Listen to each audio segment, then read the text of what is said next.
everybody. Welcome back to the Pool Pro Podcast, episode number 3. This is our third one, Rob. Third one, yeah. Third one back. It's Yes. nice to be invited back. Yes.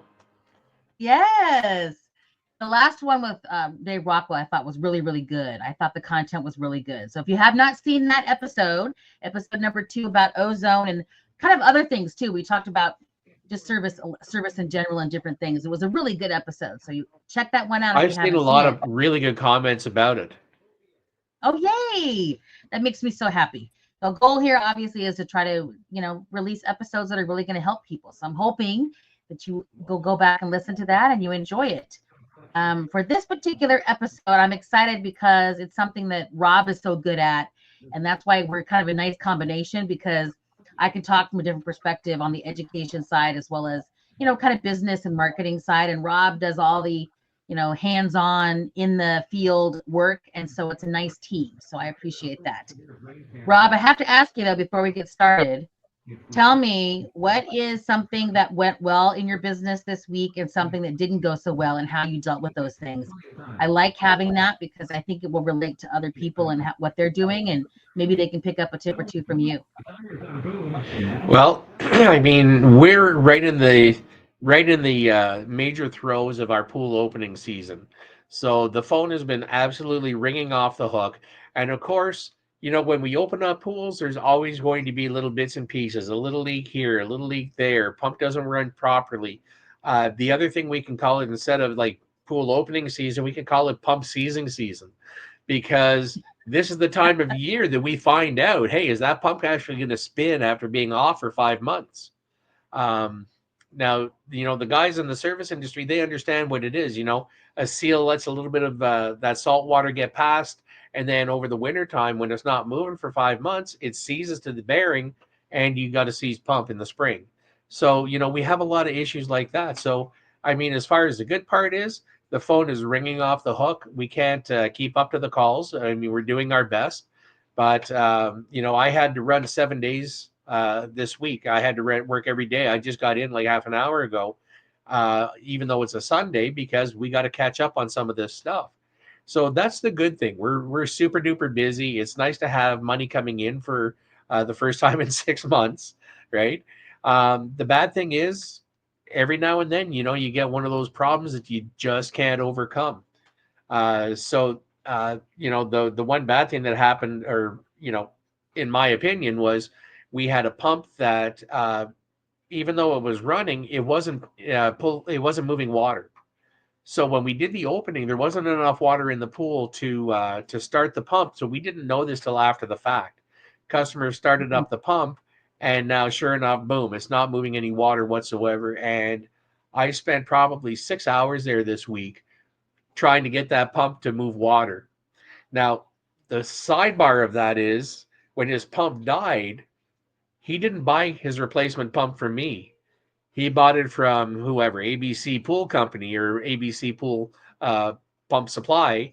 And so now I'm on the fence. It's like, I'm not going to give him warranty service, right? Because it's not my pump, right? So basically, not my clown, not my circus. But on the other hand, he's a good client the rest of the year round for the other stuff that we do offer through our company. So I want to try and help him out as much as I can. But there's a threshold there, because, as I say, how much, uh, you know, money do I put into trying to help a customer versus the amount of money that I get back out of it? And Right. that's a business thing. So, I'm used to being the donkey that does the work. I got no problem with that. When it comes to business, I'm a little more lax than a lot of people, because, again, I did a service call yesterday, and I didn't charge for it. And it's not that they're a fantastic customer. I mean, all of our customers are great customers, but my attitude is, pay me when I actually do some work. In her case, what happened was they undid the air relief strainer valve too far. The nut fell down into the filter, and Oh, gosh. then they couldn't run the pump because it was shooting water at the top. So I mean, I showed up, I pulled the nut out, I put it back together, and problem solved. Like, all of about 18 seconds. So there's always going to be give and take. So yeah, I mean, there's always going to be good, there's always going to be bad, and it's how you deal with it. So we have an excellent reputation, and we have the excellent reputation because we go above and beyond, and we don't charge for every little nickel and dime thing. Right. What is the geographical area of your service? How far do you have to drive to like your furthest customer? Okay, well, a couple of years ago, we had to make a big decision because I felt that our service area was too wide.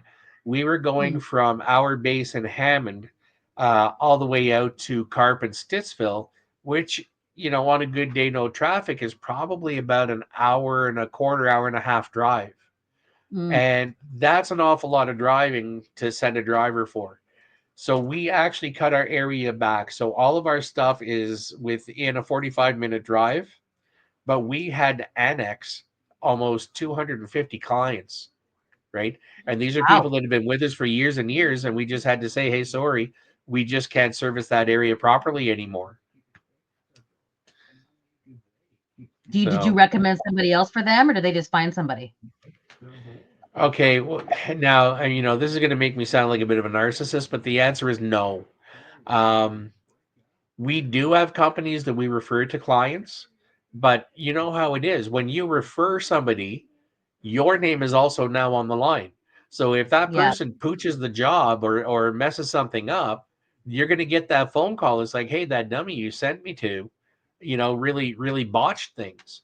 So we have a couple of companies that we do refer people to, but even though people are stealing my business, my business idea, they're not doing it the same way. They're not doing it right. So we can't, in good faith, pass people over to another company because they're not going to get the same service, and then they're just going to get mad at us. Yeah. I hear you. That makes sense. I get it. Well, with that in mind, Rob, because of the fact you're talking about, a lot of these service guys may have service routes that are very wide. And so if you don't have what you need in your service van or your truck, it could really screw your day up if you have to go to the supply house to get it or back home, back to your shop or whatever. So I think that the nice thing about this particular video, the thing that I think is going to be very helpful, is you shot 2 videos for us, one with your service van and one with your testing van, right? Right. Yeah. And we're going to So show, go in the ahead. service van, like again, and I say it in the video, you have to set your van up according to what you're going to do. I mean, I could Yeah, have a million bits and pieces and baubles and stuff like that, but if there's no chance of me using it, there's no sense taking up space. You've got a limited amount of space, so you have to travel with what you know you're going to possibly need. makes sense. And then I want to show this first video, which is the service van video. And then I just want to come back and talk to you about a little bit about kind of revenue stuff. Because I know when you and I spoke offline, you were saying that there are some things that you should definitely have that are good revenue generators, that if you have those in the van, that it's going to help you. I mean, most people may know this, but for the new guys that are starting out or pretty green, I think it's important that they can see that or hear that. So I'm going to play the video and then we'll come back to it. Okay. Yeah, absolutely. And I agree with what you're saying. This is all about trying to put money in the bank account, right? If I wanted to work for free, I'd have a way better job. It's as simple as that. But the fact of the matter is, no, we need to generate money to keep that rolling. And like I see a lot of guys. I saw one comment on Facebook this morning where buddy's like, I'm $450 to do a pressure test, and I'm sitting back, and that's US. Okay, I'm in Canada, eh? So, Yeah. Hey, um, yay. So I mean, I charge, I think it's $125 for a pressure test, Canadian, and this other guy's charging 450 US. So that makes me think, okay, well, when you say you're doing a pressure test, are you doing just a pressure test, or are you doing a pressure test plus leak detection and location and stuff like that, which to me would make more sense, right? yeah. So again, like if you're going to compare your prices to other people's prices, you have to compare your services that you offer with the services that they offer. Yes, absolutely. We could talk price all day. That's a conversation even on the Facebook groups and other groups where people don't like to discuss pricing because it turns into this tit for tat thing where you're charging too much, you're charging too little. How do you even get up in the morning for that? Those conversations. So, but I love the revenue generator idea and making sure you have that in your, and it's also a learning game, right? Like if you do enough calls, and you see what people are asking for all the time or what you need all the time, obviously you're going to have that in your vehicle, Yeah. So, all right, let's play the video and we'll be right back. Good morning, everybody. It's Rob with Robco Water.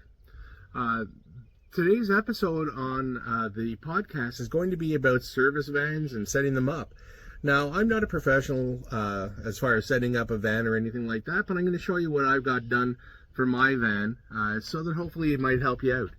Obviously, the goal is to be organized, right, and have all the bits and pieces that you think you're going to need on the average day. I mean, there's going to be special stuff that you're going to have to put in for special jobs. However, your base stock should be what you focus on, and that's going to vary depending on the type of work that you do. Now, me primarily, I'm the service guy, okay? So my van, I've got all my fittings.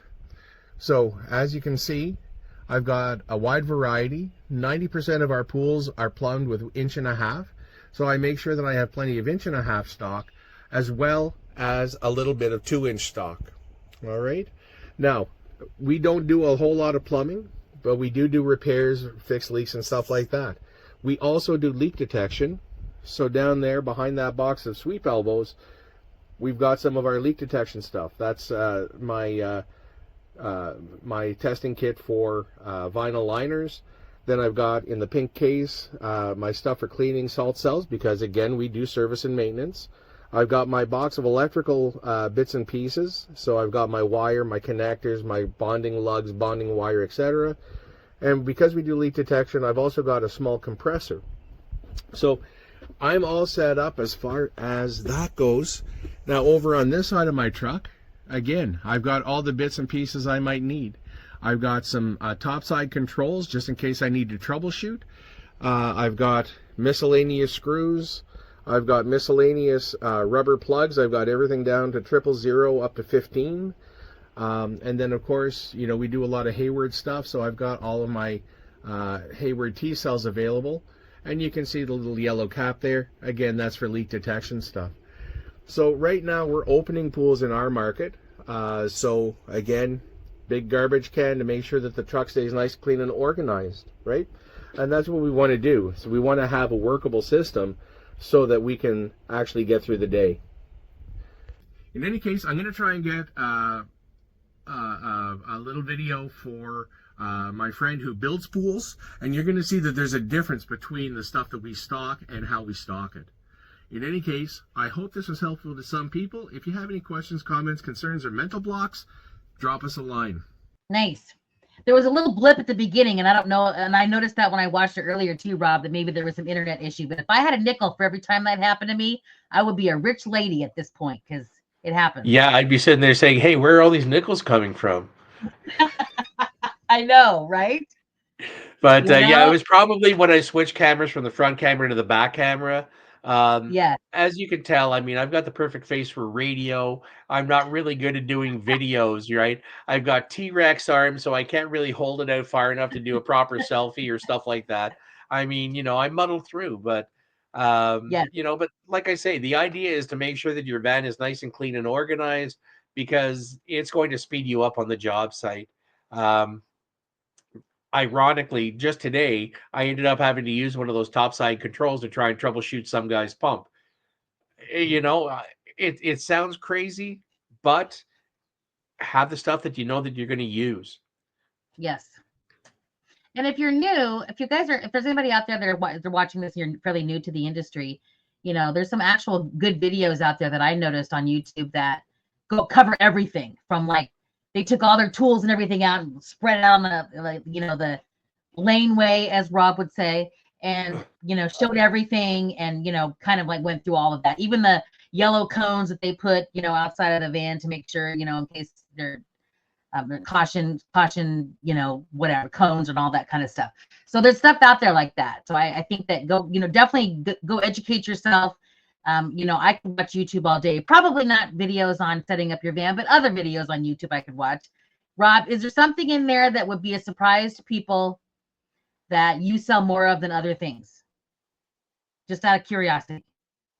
To be honest with you, one of the things that I've noticed is that the seasons seem to go in waves. Mm.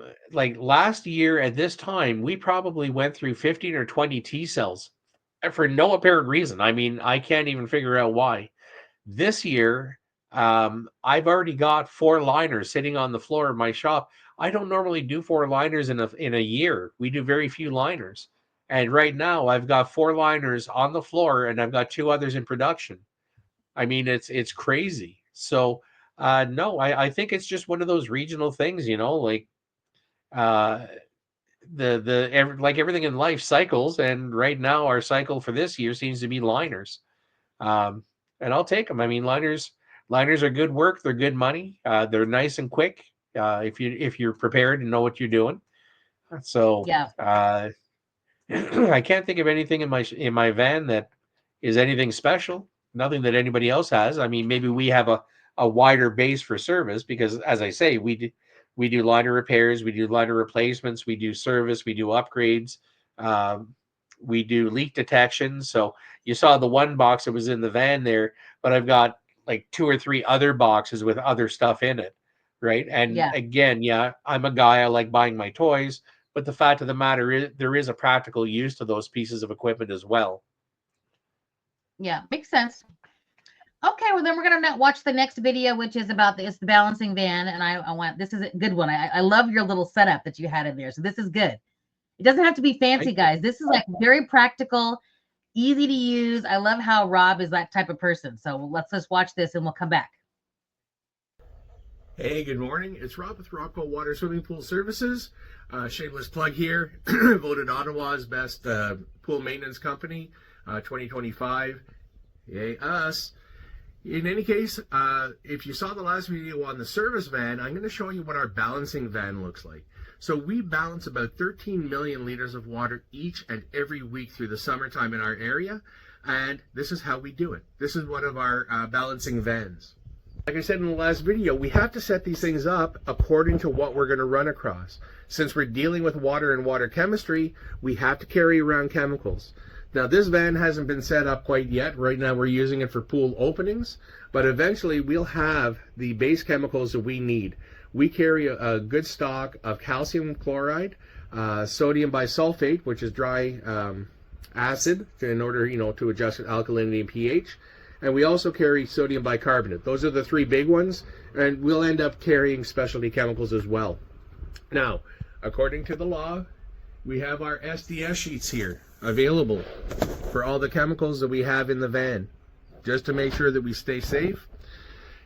Now, this is our balancing station. All right. So, of course, both of our vans are going to have that. We're equipped with first aid kits. Now, in our system, we use the digital photometers. And so down below, our vans are equipped with a power inverter so that we can run all of the equipment that we need to run. We carry our discs and syringes and stuff like that for doing the injection of the water into the spin lab. Then we have our computer, right, which allows the technician to run the water analysis. It also allows him to do the invoicing right from the laneway of the customer. And it allows him to calculate the dosing amount. So once the computer spits out what we need to put in, we have another program in there that converts it to measures so that we can actually do the application. Again, if you're not familiar, this digital spin lab tests all the water parameters within a minute. And then, of course, we're going to have a printer up top in order to be able to get those results out to the customer. In any case, that's all we need in order to be able to balance all that water. And I hope this helps some of you guys out. In any case, have a great day. In any case, you did a great job.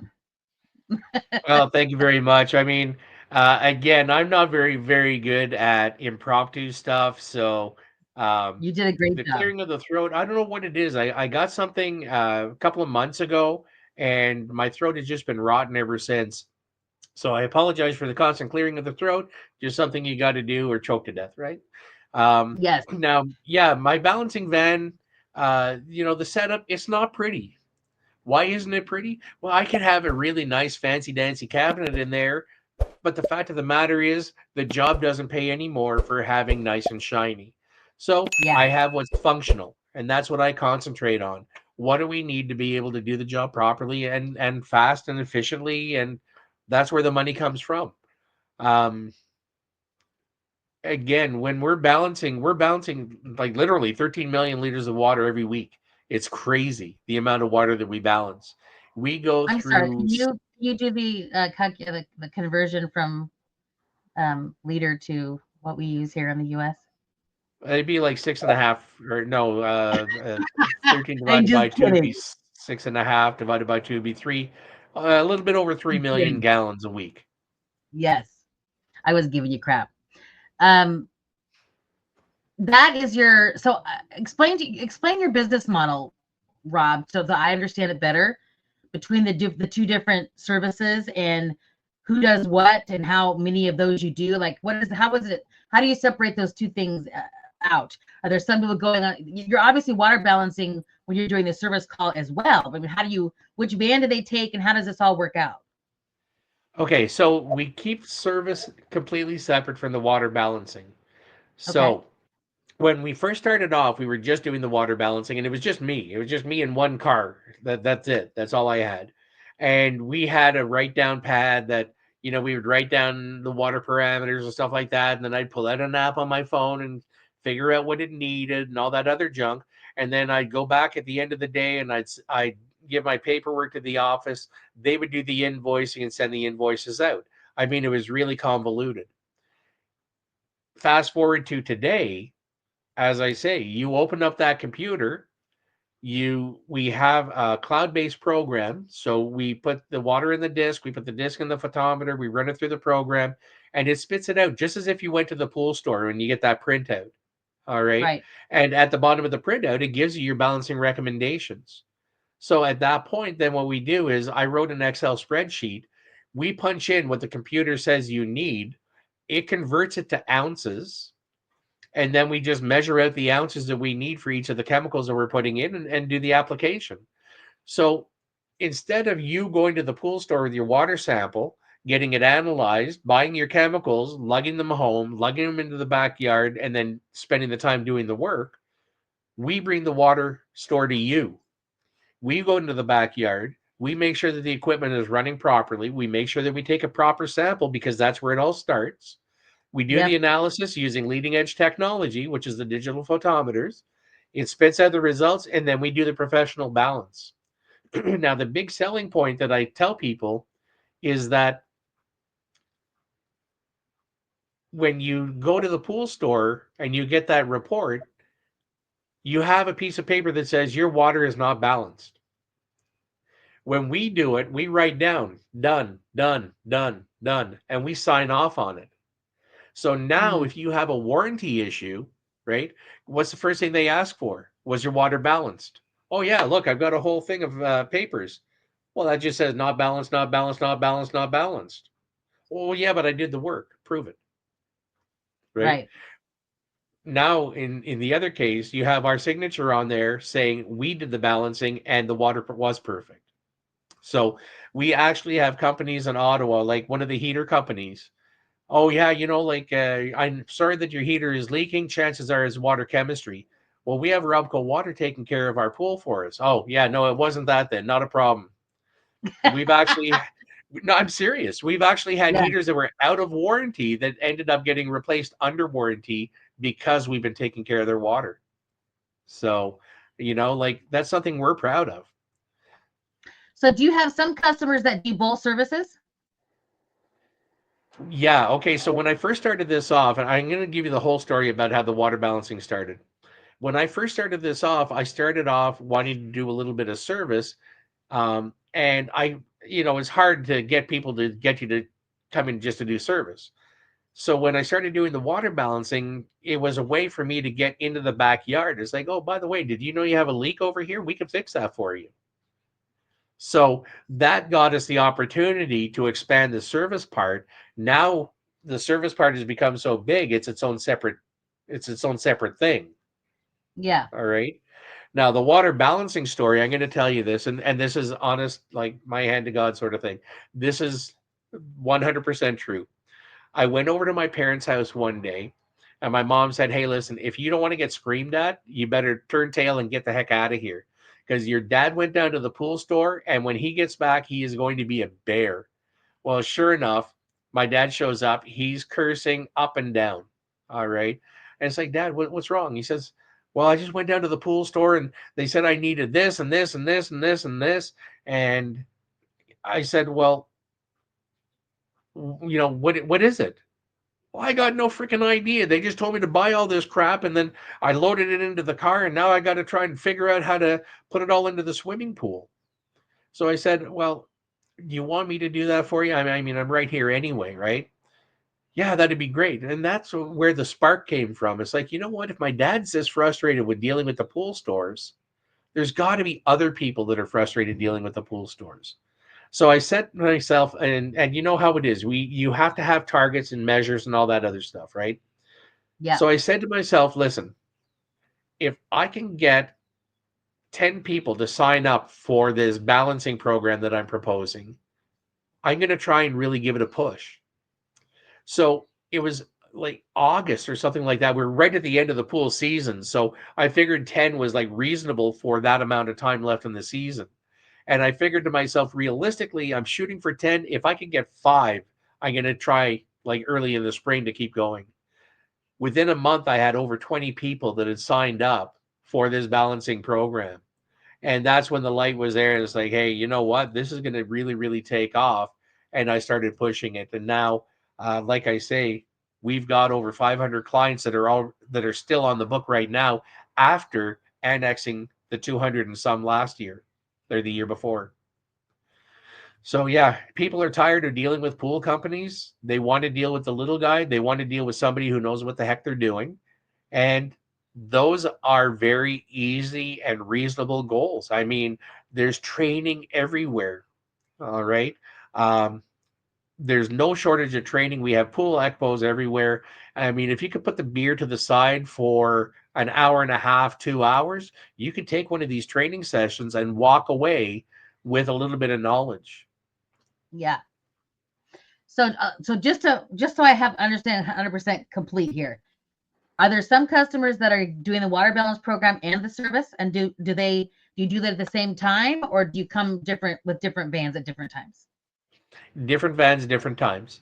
And Okay. that's one of the hard things that we have to explain to customers. It's like, well, I've got a leak, in whatever at my salt cell, but my balance is tomorrow, so just have the guy fix that when he's there. No, I'm sorry, it doesn't work like that. These guys are there strictly for water balancing. They are not there for service. Okay. One, they don't have any of the tools on board for doing service. They don't have the training to do service, and they don't have the skill set. I mean, so even like, yeah, we give them like a clamp. So if you want to try and tighten a fitting and it works, fantastic.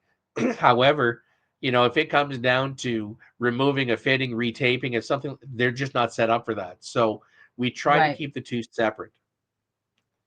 Gotcha. So. Interesting. Okay. I don't know if I've heard of that before, but maybe it's just me, since I don't do service, that's maybe something that's common. I don't know. Well, again, I don't usually follow other people's paths. I try and set my own, That is and the it seems, truth. seems to be working out. So, Yes. I'll take it. And when I explain it to people, it's like, hey, listen, like I've taken all these classes, I've taken all these courses.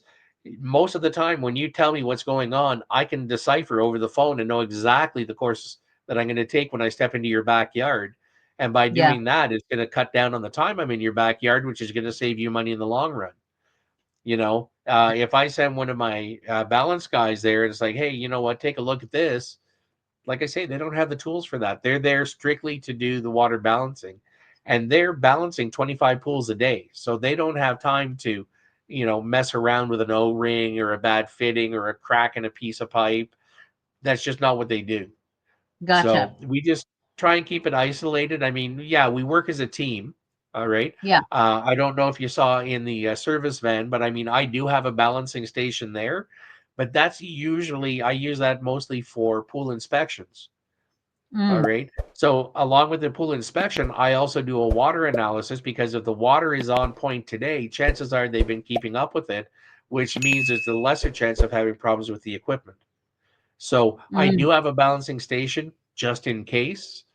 yeah, However, I don't do balancing. I don't carry chemicals. They don't do repairs because they don't carry tools. right. Makes sense. I was going to ask too that the comment you made before we started the videos that if you um were going to work and not get paid, you'd have a different job. Is that what you said? What was your comment about that? Yeah, well, like a lot of people, it's like, well, can you come, while you're in the area, can you just swing by and do this, or can you just swing by and do that? Now we're not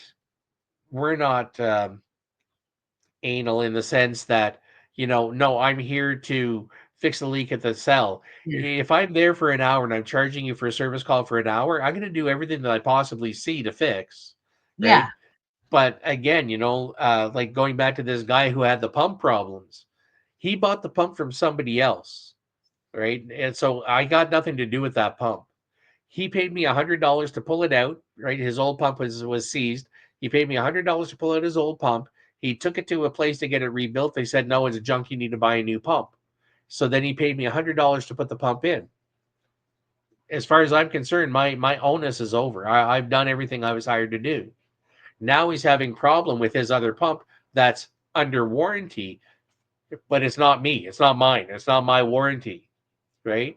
And Yeah. this is the whole thing. Now he wants me to pull it out for free so that he can get it warranted and put the new one back in for free.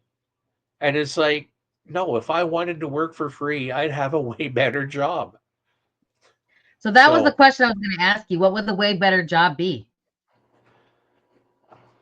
I don't Is there know. anything that you would do that you would like? I would probably be working for Michelle Kavanaugh consultation and stuff like that.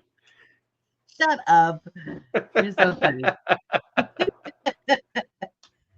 You're silly. Hey, for those of you out there that don't know, Rob also teaches the CPO certification course, and he used to teach the Bob Lowry course, I think before Haza took it over, and I don't know if they're still teaching it or what they're doing with it. Are there other courses that you teach for PHTA, or is it just a CPO course?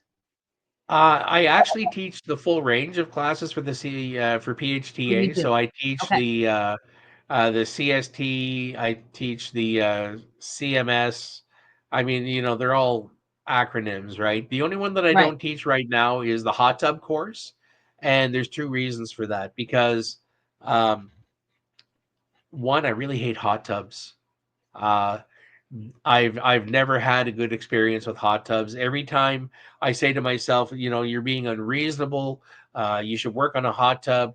I go to the hot tub and they've left like 6 inches between the wall and the access panel.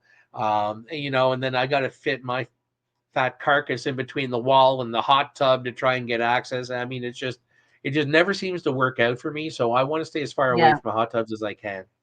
But no, when it comes to PHTA, all the courses, I teach the CPI, which is the inspector course, CPO, which is the pool and spa operator course, CMS, which is the maintenance technician course, the service technician course.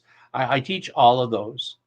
Nice. And then, yeah, unfortunately, they did moonlight the Bob Lowry course, PCCR.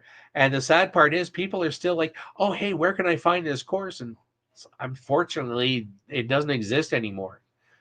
That's With too that bad. whole Arenda thing, with the takeover of Arenda or the buyout of Arenda or whatever, um, they decided that it was in their best interest to retire that course. So I see. now Terry Arco, who I have mad respect for, he has taken that course and he's done a boiled down version of it that he does at pools, expos and shows and stuff like that. If I'm not mistaken, I think it's like an hour or an hour and a half down from an 8-hour course. But I mean, Terry, you've known Terry for years and years. Yeah. He's not going to give you a 1 hour class unless it's packed with information. So, Oh yeah, big time. I would love to actually sit in on one of his classes just to see what he's done with it. And apparently, and this is between you, me, and the fence post, and of course, the 10 million people are going to be watching this episode. Absolutely. he has told me that at some point I will be given the slide presentation for that so that I can present at other expos. Nice. So, the goal is to hopefully expand the accessibility to that course out, because there's a lot of stuff in that class that is not covered in some of the other classes. Yes. I was going to mention another course that maybe people aren't aware of, the Pro Pool Inspectors course. It's Dennis Boyd, who is in Nashville. He started this program. It's called, and it's an inspector course for real estate transactions. But Okay. and it's a 2-day course, and I've sat through it a couple of different times. And Dennis he's a very knowledgeable and very well respected as an instructor, because the students that I've seen that have come out of that class have had wonderful things to say about him. But he has a very successful inspection business in Nashville. And so he's not just teaching it, he's actually doing the business as well. But Right. it's specific to real estate. So kind of like the homeowner, the home inspection thing for real estate, and if you have to sell a house or whatever. And he's got a whole network. And so he also has a marketing program. So when you take the class, he has a marketing program for it as well in your area. And he also developed an app that he uses. And so in the class, he puts all these different images up in different sections, and then you have to go through and do an actual inspection. Obviously, it's with images, not out in the field. But I'm telling you what, I was pretty impressed by that class. Pretty Nice. impressed. Well, I mean, most of the pool inspections that I do are for realtors here in the Ottawa area. Oh, nice. I didn't know that. Okay. Oh yeah. Because like people are buying like a $300,000, $400,000, $500,000 house, and what do they totally neglect? The pool in the backyard, Cool. Yeah. right? If you've got a busted pipe underground and you don't know about it, that's going to cost you like in the tens of thousands of dollars to repair. So Right. I have a few realtors that call me faithfully, hey, listen, this house is going up. Would you do a pool inspection? And I Right. go in, and this is what I was saying. This is why I have a balancing station. I do the pool inspection. And when I took, so I'm certified through 2 different agencies as a pool inspector. Both of those agencies said, oh no, don't do anything that could come into question or get you in trouble. And it's like, how do you do a pool inspection with that hanging over you? So it's Yeah. like, no, I'm doing a pressure test, right? And it's not going to be 100% decisive, but if it passes a pressure test, at least you have peace of mind. Underground is okay. A pump can Yeah. be replaced. A filter can be easily replaced, right? A broken fitting, a broken line, a crack in a fitting, any kind of a leak could end up being a very serious thing. Yeah. So no, I do a pressure test. And like I said earlier, I also do the water analysis to make sure that everything is cool there. So we have realtors who call me on the regular because now they're starting to realize, hey, listen, we need to protect our potential client even stronger if there's a pool involved. Yes. The one common theme with everything you pretty much have been talking about today is relationship capital and the importance of it, Rob. You have a good reputation. You have created good contacts in your area and your market, and that's what makes you stand out from other people who may be doing similar things to you. And I can't express enough to everybody that's watching this or listening how important that is to creating relationships, not only with potential customers or groups of customers, but also other people in the industry that could potentially be mentors, or you could just call up if you had a question you don't know the answer to it. That kind of thing. That is so, so important. And it can make or break you either way. When you've got a Right. huge, when you got a lot of competition in your area and you stand out because you have created these relationships, that is what can be the catalyst that takes you to the top or makes you very successful. So very, very important. And seems like you've done a great job of that in your area. So. Well, thank you very much. One of the things, I'll be honest with you, a lot of the pool companies in town hate me because I advocate for the customer, and Yeah. they hate that approach. It's like, no, I'm here to protect you, the customer. Again, I had another pump that died. It was the pump was like 3 years old. It was another company. I'm not going to mention their name, but they've got a notorious reputation. If you owe them money, they won't talk to you about anything other than when our check is going to show up. And then once the check shows up, it's like, hey, no, sorry, you're on your own. We don't want to hear anything about it.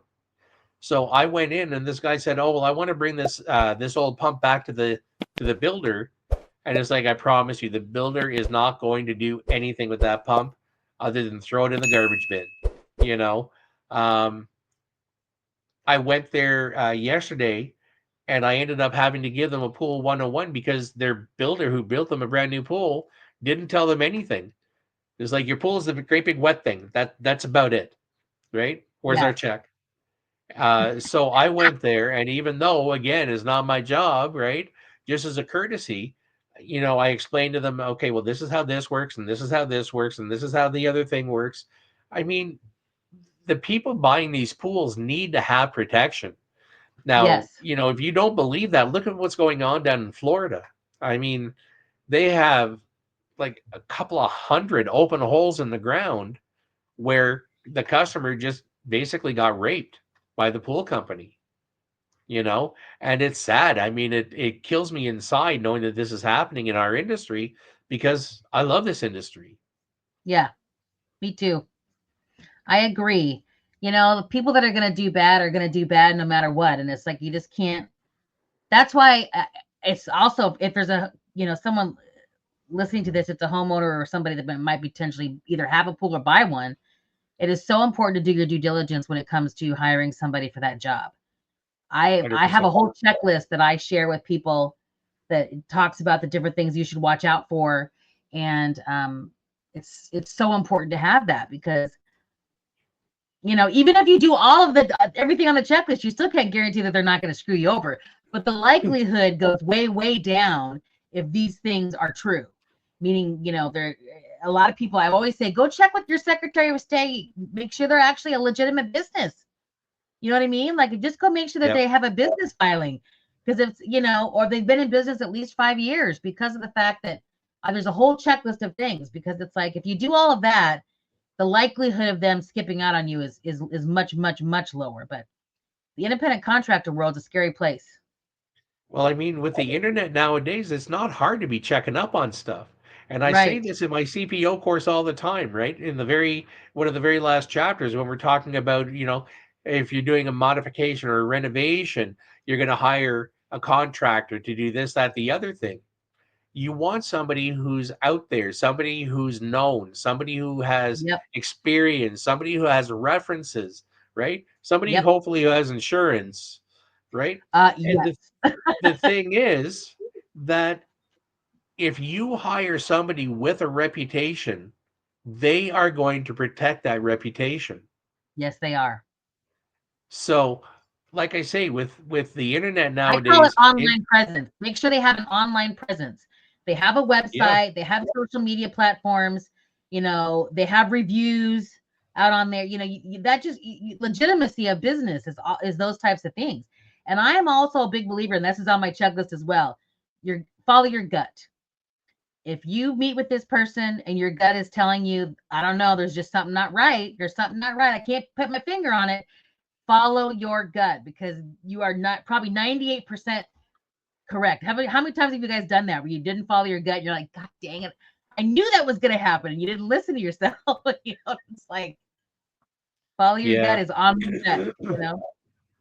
But yeah. Well, I'm one of those guys that I hate to say I told you so, but it's an easy thing nowadays. It's yes, like, yeah, I told you so. I told you so. yes. Shouldn't have done I it. was like, I told you so. sir, Tried to I'm help you, looking to tried to do. warn you. I know, right? I'm having a deck. I'm going to build a little deck out here in I'm living in a tiny home in the Dallas area, and I want a little deck out here. And so there's an older couple guy that's over here in a different house who's putting a deck, and he's doing a lot of renovations on the inside as well. So I asked him yesterday, I said, hey, are you looking for other jobs? And he goes, I'll tell you. So he came down and took a look at it. And we just hit it off. So, we're talking about stuff that doesn't have anything to do with decks. We put the stood out here and talked for an hour about his property and, not being able to do certain things. He has 11 acres over in this area and all these different things. And it's like, we talked for an hour, it's like, that's when that you can have you can trust this person. You can have a good working relationship, because there was an immediate connection. And it's like, he's got other jobs and he's doing a great job over here. So that's how you know. But anyway, I'm getting off topic, but thanks, Rob, so much for taking those videos. And if you get a video, the other video from that gentleman you were speaking about, I'm happy to share that on YouTube or even put it on our social media channel. If you guys want to follow us on Facebook, it's the Pool Pro Facebook group. And it's confusing when you search for it because there's a couple different groups out there, but we're going to be posting all of our links to our podcast there. And then Rob and I are going to be, we're going to be adding more content to that as well. Different things that tips and things that we're going to upload there. So follow us there. Always like and subscribe here, as you guys know. And we have some really good topics coming up because Rob and I put together a list of topics that not everybody else does, and they're not really out there. And I hoping that that's going to, provide us a little bit of a different take on it than what you've seen in the past. Any closing thoughts before we take off, Rob? Well, yeah, I was going to say, if there's a topic that you're hot to find out about, don't be shy. Drop a note, drop a line. Let us know what you want to know. I mean, we're doing this, not because we have spare time on a Sunday, right? We're doing this because we're trying to help you guys out. So if there's something that you need to know about or want to know about, I'll tell you what, if between Michelle and I, we don't know the answer, we'll get somebody on here who does. Simple. Absolutely. 100%. Well, thank you so much. Have a wonderful rest of your day. And it is Mother's Day today, which doesn't really matter for when this podcast gets released, but we want to honor mothers on Mother's Day. So happy Mother's Day, everyone. And we will see you next time on the next episode. Yeah, that sounds good Bye, to Rob. me. All right. See you later. Take it easy. A new voice in the industry, a resource for all, education for you. This is Pool Pro Podcast. Build relationships and share important news as we get ready for our next backyard adventure. Pool Pro Podcast. Backyard adventures are better together. Please take a moment to share, like, and review our content with all of those that would be interested.